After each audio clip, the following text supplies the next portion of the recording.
Nikolás Berenikve, ak sa nemýlim, poprvýkrát predstavil kolekciu pánskych oblekov na bratislavských módnych dňoch. Ako ste sa vy vlastne všetci dali dokopy?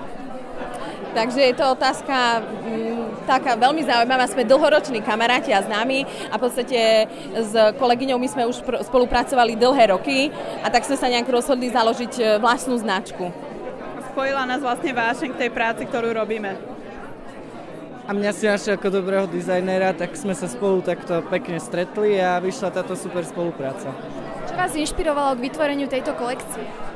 Bola to jarná kolekcia, ako je to na celých módnych dňoch. Inšpirovali sme sa farbami, ako ste mohli vidieť zelenú, modrú a takéto farby jary.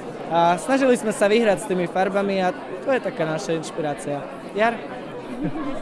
Vás atraktívni muži, aj známi. Vrcholom prehliadky bol Juraj Kukura, ktorý bol naozaj takou čerešničkou na torte. Vy ste vedeli, že on predvedie takúto show?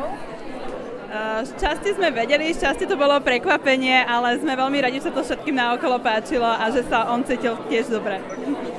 Tak pán Kukura je majstro, takže naozaj zvládol svoju úlohu úplne skvelo. Ja môžem povedať len klobúk dole. Mu špeciálne vyberali oblek, ktorý aby predviedol práve on ten? Áno, navrhli sme oblek práve pre neho na tento deň, takže aj tento krásne prezentoval celkový outfit.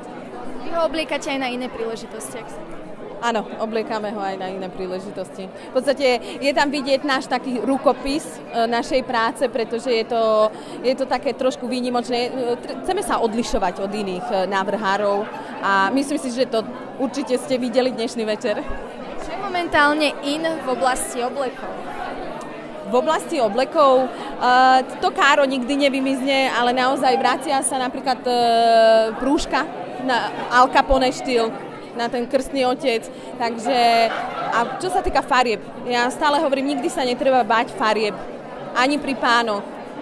A kombinovať vlastne, zvážaj sa aj nohavice a proste, keď sa v tom klient cíti dobre, tak vtedy je to najlepšie. Snažíme sa skombinovať tú funkčnosť a eleganciu a snažíme sa vytvoriť takéto super kúsky.